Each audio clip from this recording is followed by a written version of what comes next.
तो स्टूडेंट ये है हमारा क्लास 11th का PDF नंबर 30, जिसमें हम बात करेंगे स्मॉल एंगल अप्रोक्सीमेशन की। अप्रोक्सीमेशन मतलब हम ऐसा मानेंगे कि स्मॉल एंगल अप्रोक्सीमेशन क्या है, मतलब when the angle is very small and measure in radian. अगर आपका ट्रिग्नोमेट्री में ये वाला जो थीटा एंगल है ये तो 90 होता है, अगर थीटा एंगल वेरी स्मॉल है और हम इसको मेज़र कर रहे हैं रेडियन में, तो उस कंडीशन में साइन कॉस और टेन की वैल्यू हम क्या कंसीडर करेंगे, जिससे कि हमारा जो उसमें जो इनका यूज़ होगा किसी डेरिवेशन के लिए, तो वो हमारे लिए इजी हो जाएगा।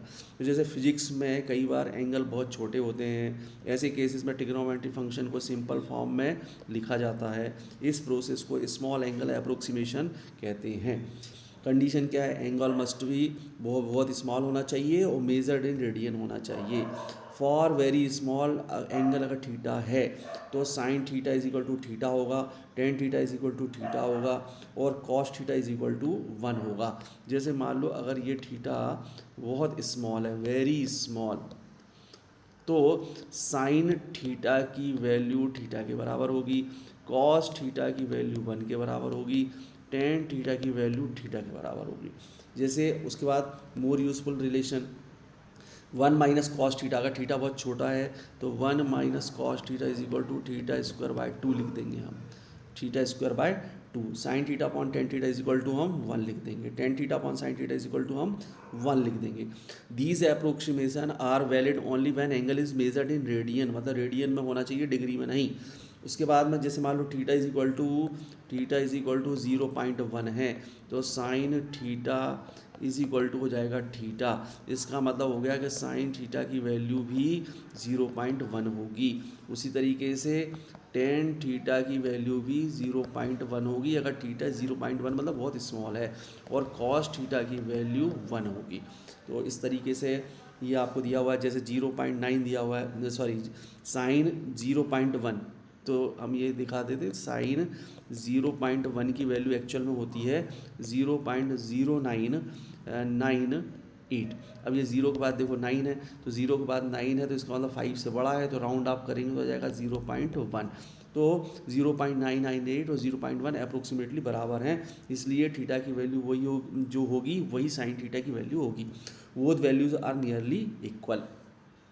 फॉर वेरी स्मॉल थीटा, तो साइन थीटा और टेन थीटा ग्राफ में almost overlap the straight line, मतलब जो y इज इक्वल टू भी क्या हो जाएगा, थीटा हो जाएगा। जैसे मान लो ये है और ये है, तो ये है हमारा, ये y is equal to sine theta अगर है ना, y is equal to sine theta, तो y इज इक्वल टू भी क्या हो जाएगा, थीटा हो जाएगा, इस तरीके से। उसके बाद में फिजिक्स एप्लीकेशन में तो सिंपल पेंडुलम का जब हम फार्मूला ड्राइव करेंगे तो sine theta is equal to theta ले लेंगे। यूज्ड इन डेरिवेशन आप SHM, है ना, सिंपल पेंडुलम में जो SHM मतलब जैसे मान लो ये है एक पेंडुलम, ये पेंडुलम है और ये पेंडुलम, ये इधर भी जा रहा है इधर भी जा रहा है, और ये है एंगल थीटा और ये है एंगल थीटा। अगर ये जो है पेंडुलम ये बहुत छोटा होता है, ये जो थीटा होता है वो बहुत छोटा होता है, बहुत स्मॉल होता है, तो जो थीटा बहुत छोटा होता है तो फिर उस कंडीशन में साइन थीटा भी वेरी स्मॉल होगा, है ना, मतलब साइन थीटा स्मॉल होगा, मतलब साइन थीटा की वैल्यू थीटा के बराबर ही होगी।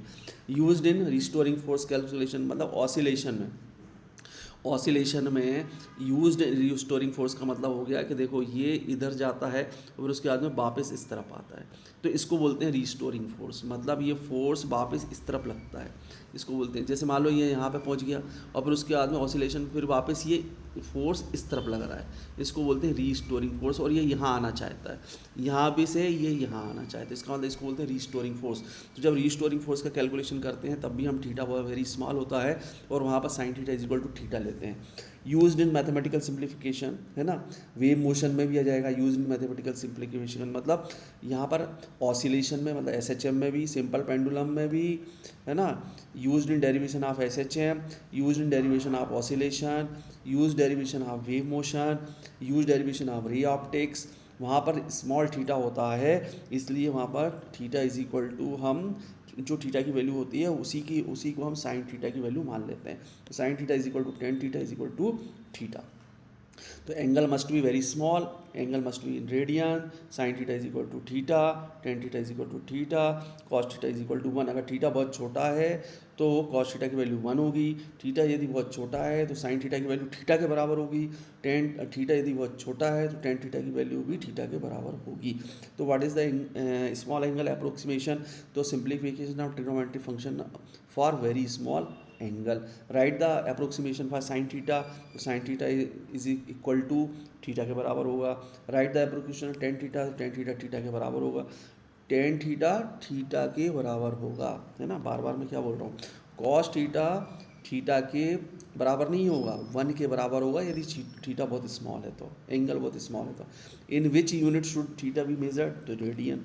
उसके बाद में जैसे थीटा इज इक्वल टू आपने ले लिया 0.02, तो इसका मतलब साइन थीटा की वैल्यू भी क्या हो जाएगी 0.02, टेन थीटा की वैल्यू भी क्या हो जाएगी 0.02, और कॉस थीटा की वैल्यू क्या हो जाएगी 1। इस तरीके से ये जैसे ये सारी चीज़ें दी हुई हैं, तो ये आपको समझ में आ गया होगा। ये है हमारा स्मॉल एंगल अप्रोक्सीमेशन, जो कई जगह डेरिवेशन में काम आएगा। तो ये पीडीएफ यहाँ पर हम एंड करते हैं, बाकी इसमें कुछ है नहीं, यही चीज़ें बार बार रिपीट हो रही हैं ना।